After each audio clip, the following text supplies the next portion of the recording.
매수의 이유하고 매도의 이유를 같이 일치시켜야 한다. 저는 포트폴리오에 마이너스가 거의 없어요.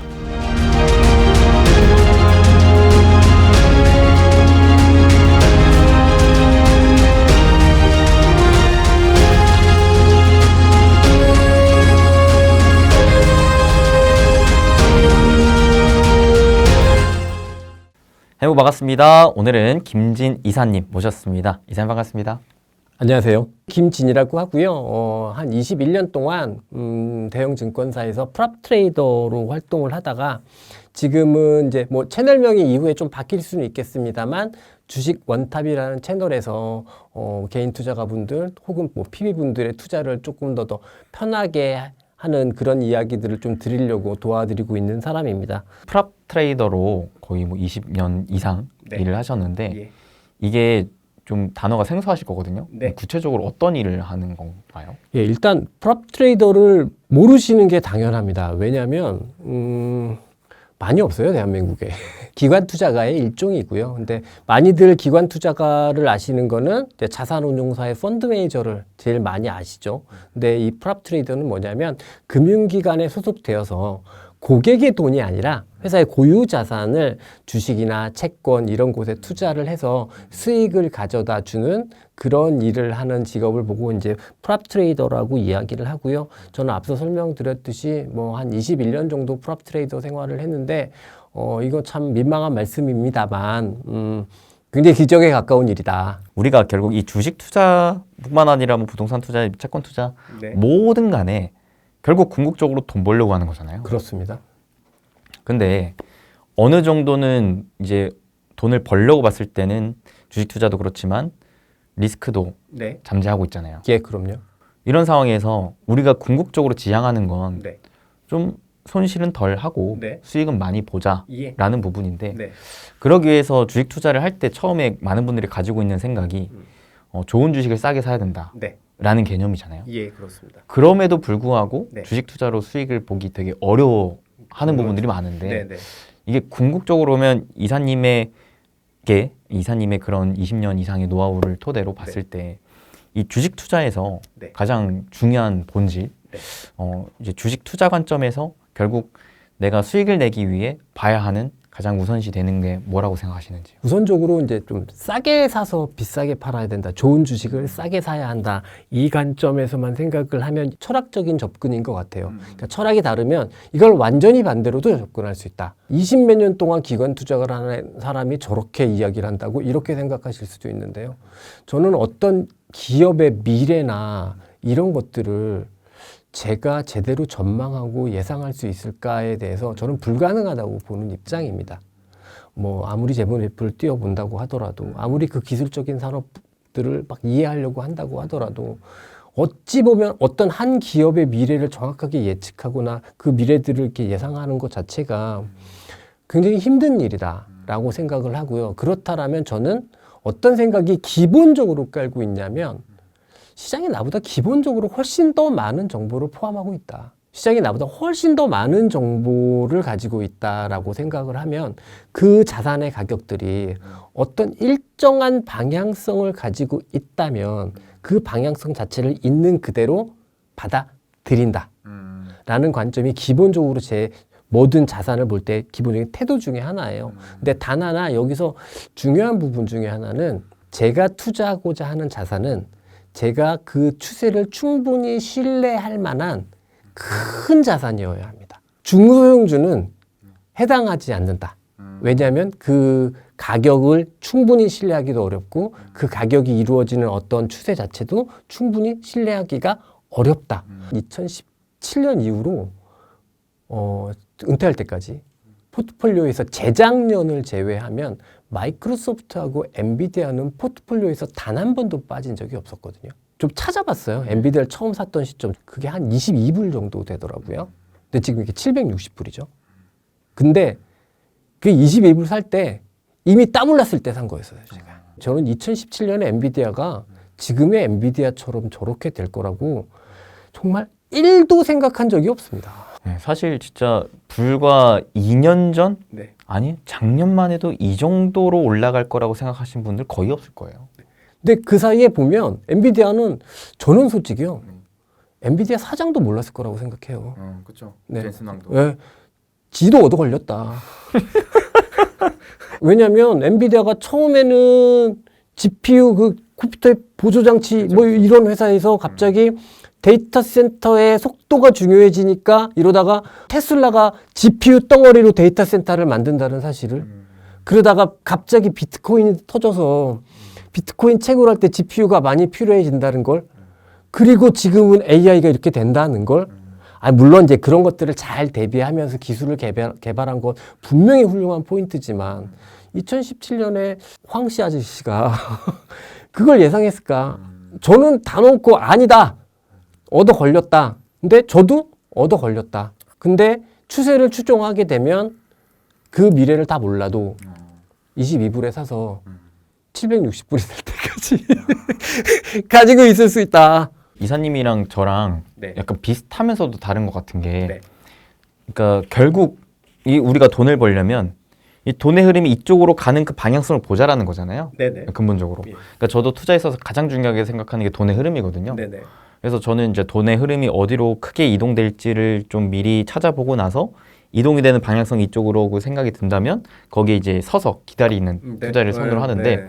이사님 같은 경우에는 야 이미 이쪽으로 큰 자금이 이렇게까지 이동되고 있고 추세가 만들어졌는데 네. 여기 뭔가 있구나. 네. 한번 공부해서 잡아보자 네. 라는 관점인 거잖아요. 예. 더 솔직히 말씀드리면 공부해서 잡아보자도 아닙니다. 일단 사고 그리고 공부를 해라. 이게 네. 이사님 이게 솔직히 말해서 네.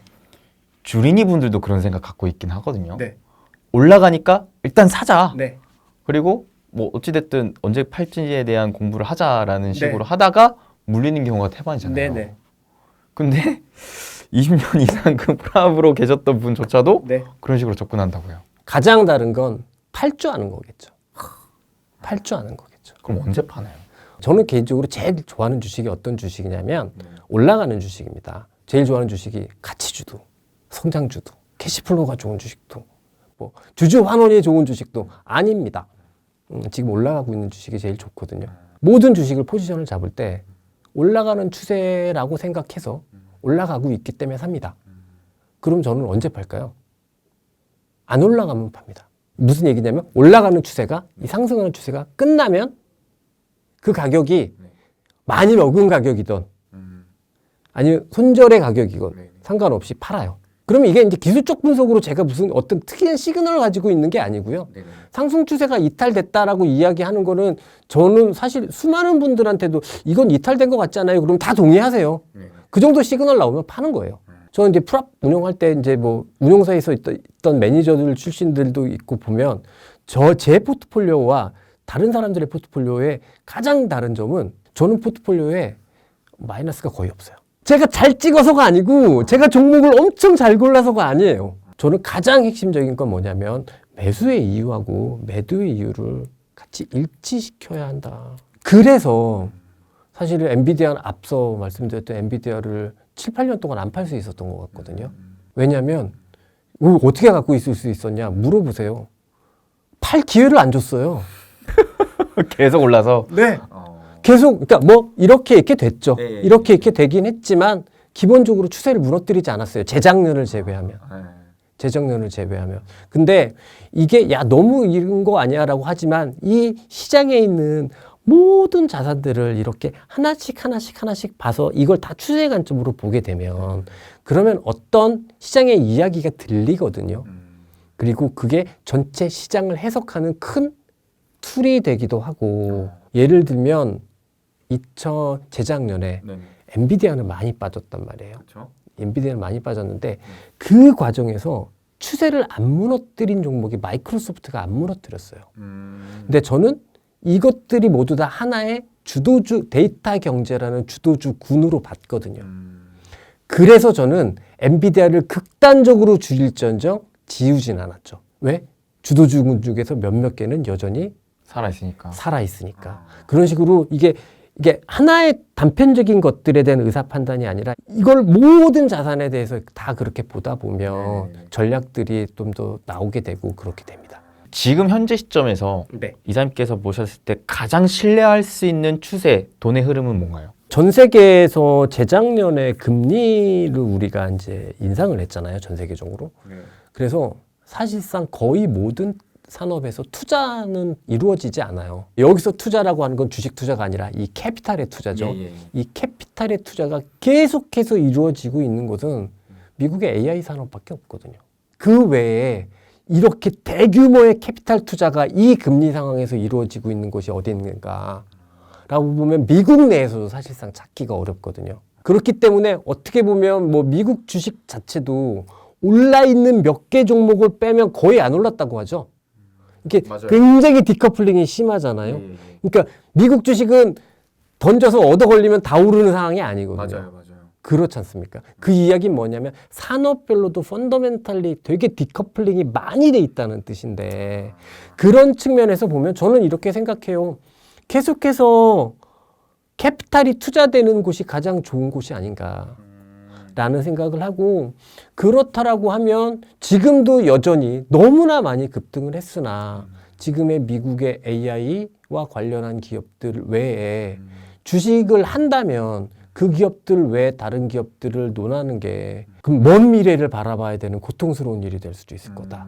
이런 생각이 드는 거죠. 앞으로 좀 괜찮아질 것 같은 근데 지금 움직이지 않는 어떤 산업을 산다고 하면 그럼 갑자기 신경 쓸 게 많아지는 거잖아요. 뭐냐면 금리를 언제 인하할지 그래서 전체 경기가 언제 돌아가지 이 산업의 경기는 언제 돌아가지 이런 것들을 막 이제 기대하고 팔로우하고 기다려야 되고 막 그렇지 않습니까? 그 모든 AI와 관련되어 있는 이 제반 사항들을 가장 잘 반영하는 게 뭘까요? 저는 주식이라고 생각하거든요.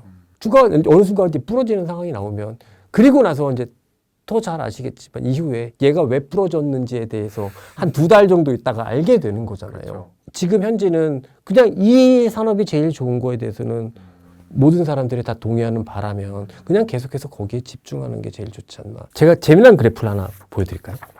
이게 제 목표 수익률입니다. 그래서 저는 많은 걸 바라지 않습니다. 시장이 좋을 때 그렇게 아웃퍼폼하기를 바라지도 않습니다. 이렇게 계속 수익을 내다가 제가 끝에서 꼭지점에서 드라마틱하게 잘 팔기를 바라지도 않습니다.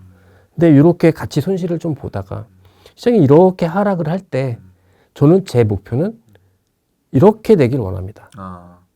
그리고 또 올라올 때 이렇게 올라오고 그래서 결론적으로 이 과정을 지나다 보면 시장은 여기서 여기 똑같은 위치에 있는데 제 수익은 여기에 와 있기를 원하는 거죠. 근데 많은 분들이 어떤 이유에서건 수익률 그래프가 시장 빠지는 것만큼 손실 났다가 결국 시장이 대제로인데 나는 왜 마이너스일까? 많은 분들이 이렇게 되죠. 이제 그래서 저는 항상 콜옵션의 페이오프를 그리려고 노력을 하고 만일 주식을 해서 인생을 바꾸겠다 이런 분들한테는 굉장히 마음에 안 드는 수익률이겠지만 저 그래도 나름 이 수익률을 그래도 한 지난 13, 14년간은 만들어냈던 것 같은데요. 이거 하는 동안 다 좋아하셨어요. 네, 다 좋아하셨고 제 스스로도 만족하고 근데 이 수익률을 만들기 위해서 노력을 한다 이 말씀을 드리고 최소한 여기 이 그래프는 되지 말아야 한다. 심지어 전문가들에서도 많이 봅니다. 그런데 이사님 이게 AI 쪽은 워낙 많잖아요. 뭐 우리나라도 많고 미국은 더 많고 근데 그 중에서도 뭘 사야 될지를 고민하시는 분들이 정말 많거든요. 어떻게 생각하세요?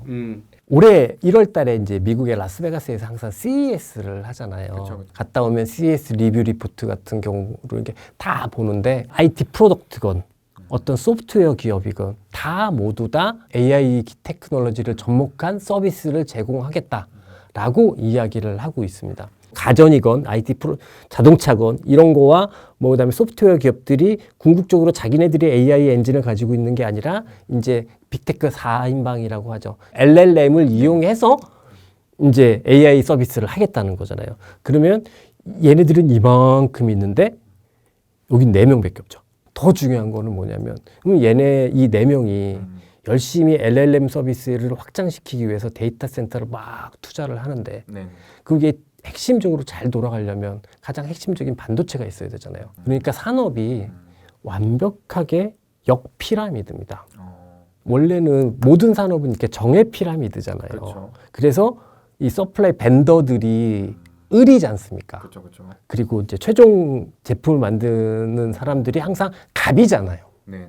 근데 지금 AI 산업 같은 경우에는 이게 역피라미드를 가지고 있어서 벤더가 갑이고 최종 프로덕트를 제조하는 쪽이 을이거든요. 그러면 이 시점에서 제가 대표님이고 많은 분들한테 이렇게 갑에 투자할 거냐, 을에 투자할 거냐, 누구나 다 명확하게 갑에 투자를 해야 된다라고 생각을 합니다. 슈퍼갑이 하나 있고 그 다음에 미들갑들이 이제 그 거대 언어 모델을 제공하는 그 미들갑들이 있겠죠. 마이크로소프트, 그 구글, 아마존, 메타. 네. 그 미들갑들이 있을 거고 그 위에 이제 을들이 있는 거죠. 전 세계적으로 AI 테마가 시장을 확 끌어당기고 있는데 우리나라는 그게 안 되잖아요. 그게 뭐냐면 우리나라에 AI 기업이 없냐? 있죠. 네. 근데 다 어디 있다?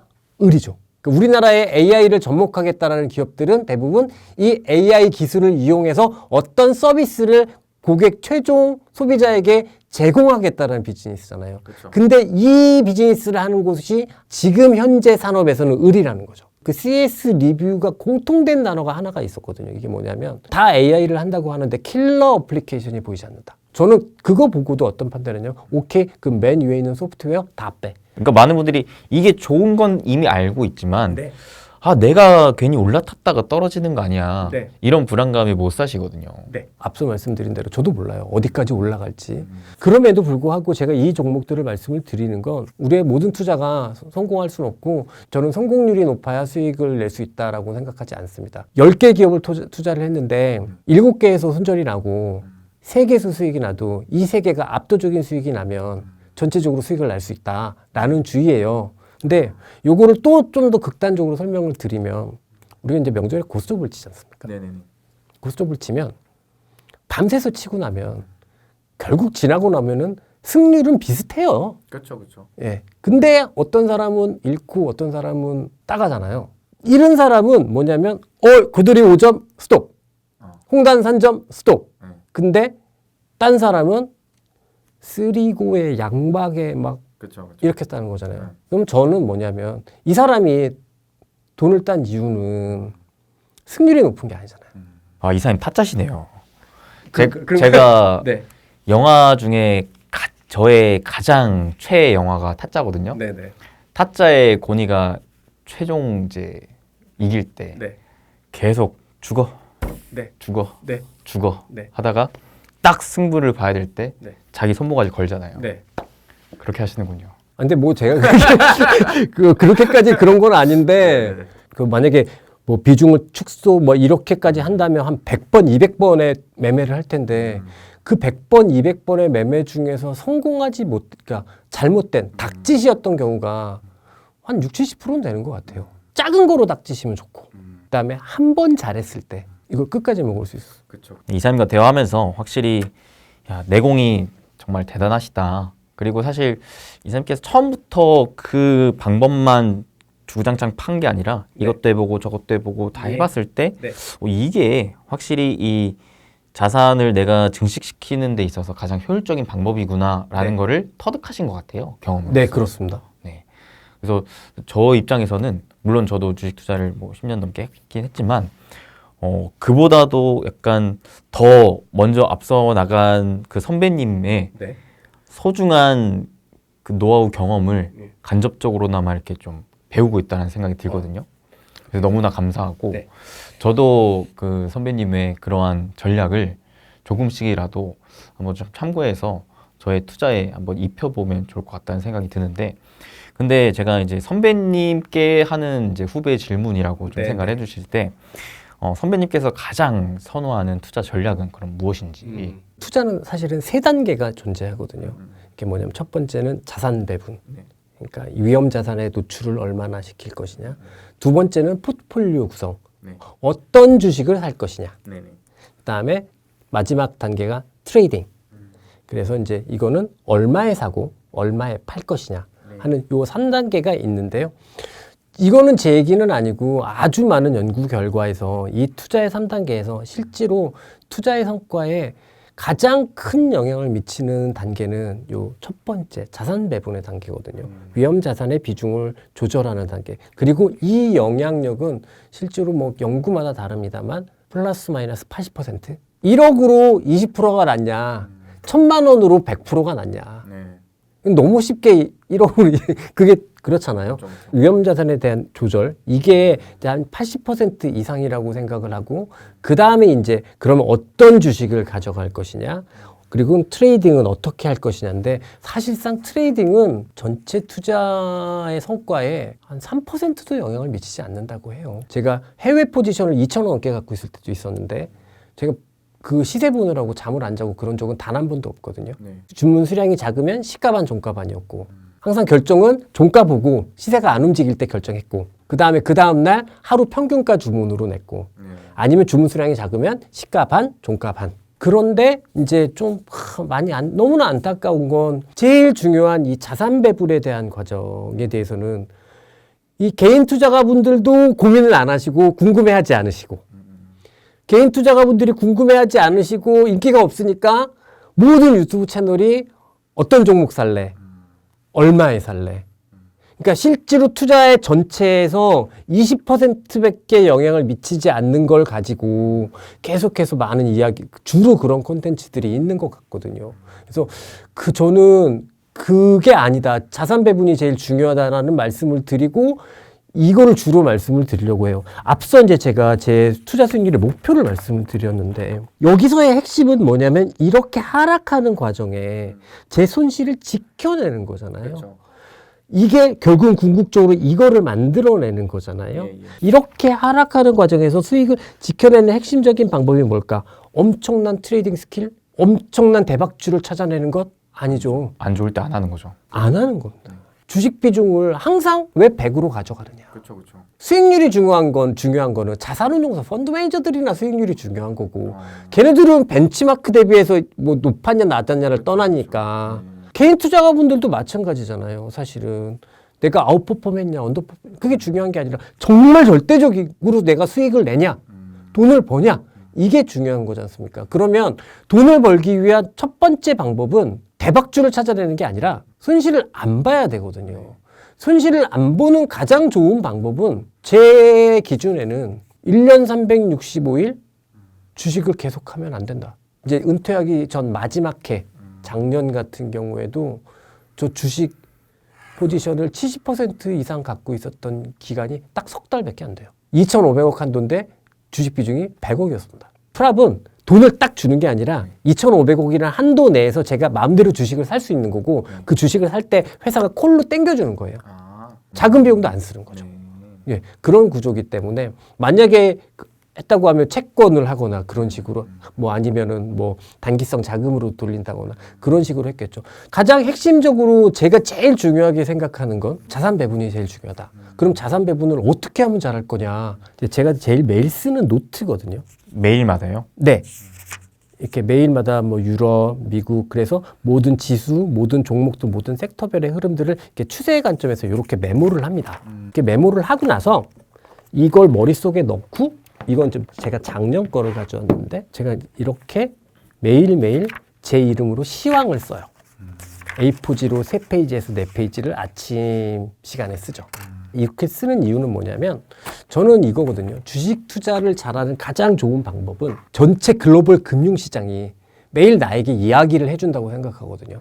어떻게 하라고. 그거를 내가 잘 들으면 시장이 이야기하는 걸 올바로 듣게 되면 그러면 저는 시장이 하라는 대로 올바른 투자 전략을 짤 수 있다. 그걸 가지고 시장이 나한테 어떻게 하라고 하는 그 이야기를 베이스 기본으로 해서 주식 비중을 정하는 거죠. 근데 그게 꼭 주식 가격만 그렇게 얘기하는 건 아니고 어떨 때는 매크로 지표가 그렇게 얘기해 줄 때도 있고 어떨 때는 채권의 금리 동향이 그렇게 얘기해 줄 때도 있고 어떨 때는 원자재가 먼저 얘기해 주는 경우도 있고 그런 것 같아요. 그래서 어떤 특별한 이런 방도는 없다.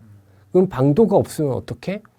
혼자 앉아서 어떤 기업의 미래를 상상하면서 막 상상력을 발휘하는 것보다는 그냥 이렇게 딱 앉아가지고 엉덩이 붙이고 앉아서 시장이 해주는 얘기를 꾸준하게 매일 듣는 연습을 하면 그게 가장 좋은 전략이다라고 생각하고 그랬을 때 가장 좋은 주식 비중 수익에서 내가 지금까지는 주식을 계속 안 해야지.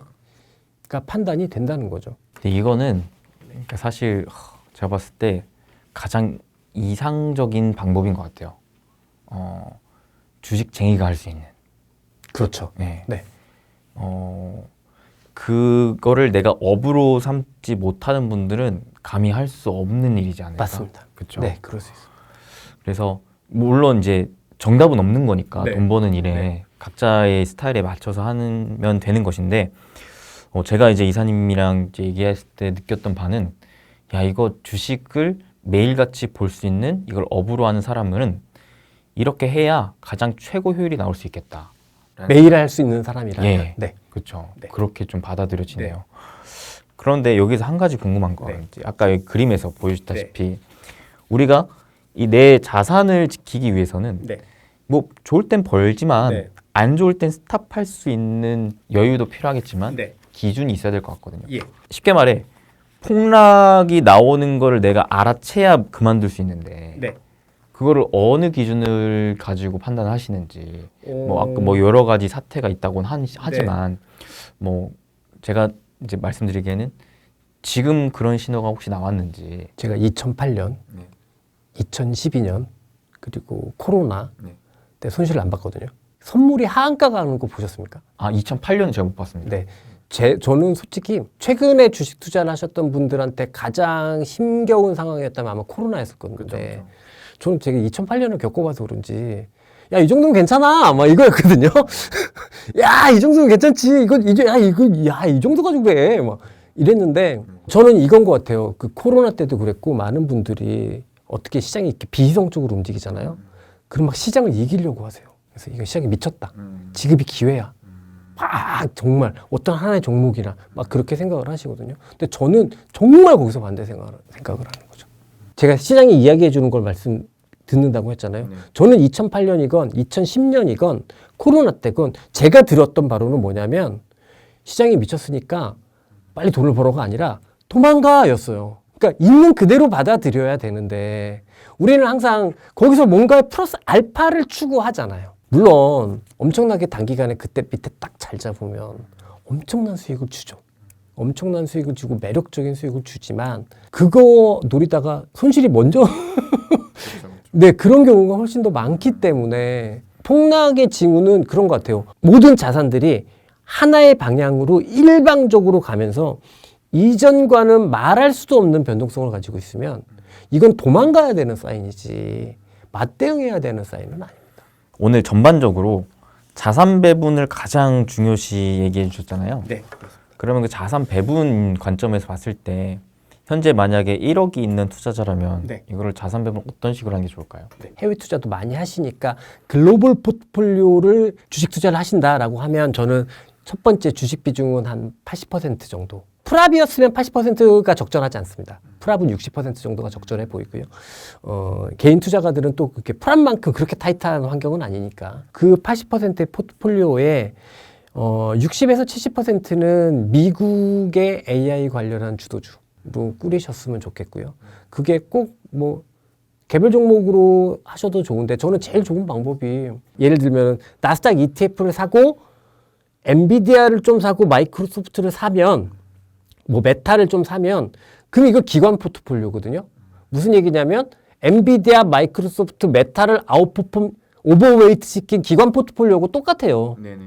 그러니까 그렇게 조금 60, 70%를 했으면 좋겠고 글로벌 포트폴리오 입장에서 보면 한국은 10% 이하다. 최근에 뭐 코리아 디스카운트 뭐 한다고 하면서 저 PBR주도 올라오는데 10%밖에 안 돼요. 네, 왜냐하면 그래 봐야 미국이 더 올랐고 일본이 더 올랐잖아요. 이 글로벌 포트폴리오의 관점에서 보면 한국이 10% 이하고 오히려 그거보다 더 많은 건 저는 일본 뭐 니케이 225 ETF라든지 그게 훨씬 더 좋아 보인다라는 게 제 관점이고 우리나라에서 그 10%의 포트폴리오는 그래도 글로벌 주도주하고 궤를 같이 하고 있는 반도체하고 저 PBR 프로그램과 관련해서 전 이건 장기 게임이라고 생각을 하거든요. 장기 게임에서 그냥 저 PBR 주식들 중에서도 뭐 자동차나 저는 처음에는 은행이라고 생각을 했는데 은행보다는 증권이 더 좋은 것 같다라는 생각이 요새 좀 많이 들어요. 자동차랑 증권은 특별한 이유가 있는 거예요? 그러니까 자동차 같은 경우에는 그 45억 명의 인구가 선거를 한다고 하는데요. 최근에 작년부터 있었던 선거의 기조가 되게 보수화예요. 그러니까 보수화가 되면 우리나라 자동차 같이 내연기관 베이스 자동차들은 굉장히 안 좋아질 거로 예상을 했지만 그거보다는 조금 좋아지는 룸이 있을 것 같다라는 게 기본적으로 저 PBR의 관점에서 추가적인 모멘텀이 있는 것 같고 은행이 정말 정부 말 잘 듣거든요.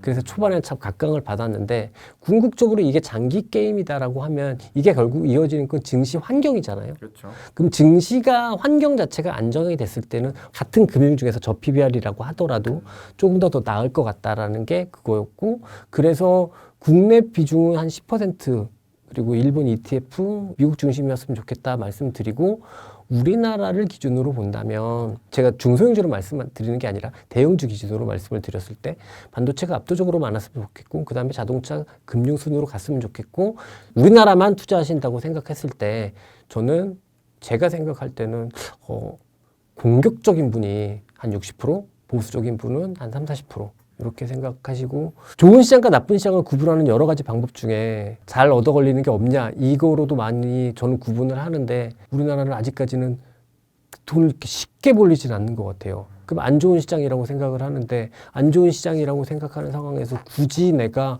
나의 피 같은 자산 모든 거를 100% 주식에 올인해서 이래야 되느냐라고 생각하면 안 터지면 수익은 무조건 따라옵니다.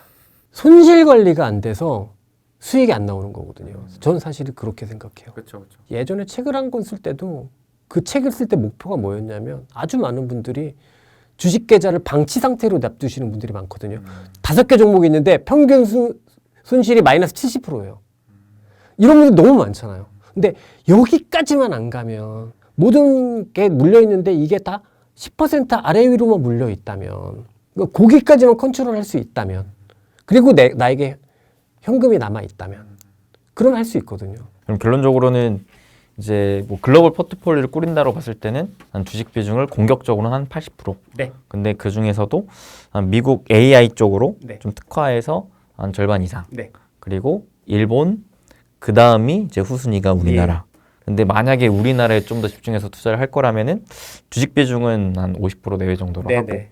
그리고 그 중에서도 좀 반도체를 가장 우선시 놓고 그 다음에 저 PBR도 장기적인 게임으로서는 괜찮아 보인다. 근데 그 중에서도 자동차와 증권 관련해서 좀 집중해보자라는 겁니다. 그 정도. 좋습니다.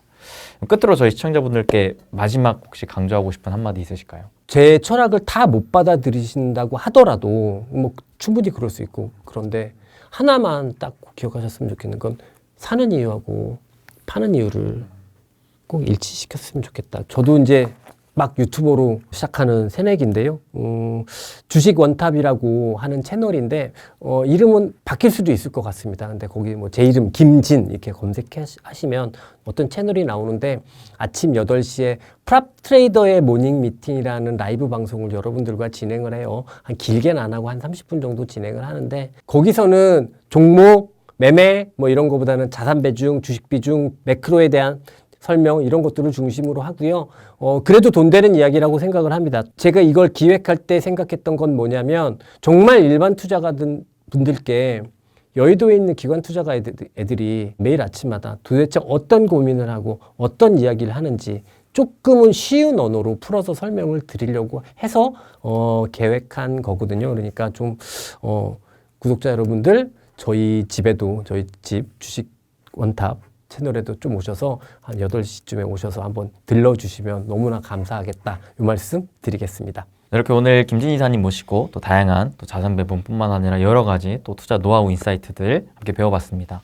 워낙 저로서도 또 대선배님 모시고 저의 또 투자의 앞으로의 인사이트를 또 정립할 수 있었던 좋은 시간이었는데요. 제가 개별적인 강의할 때 가장 강조를 하는 게 종목보다 중요한 게 산업 시장이고 시장보다 중요한 게 결국 이 자산 관리다라는 얘기를 할 정도로 이 자산 관리 참 우리가 이 부자가 될 때 있어서는 가장 중요한 것 같습니다. 여러분 오늘 이 관점 철저하게 딱 입히셔서 여러분 모두 다 부자 되시길 함께 응원하며 인사드리겠습니다. 여러분 행부 되세요.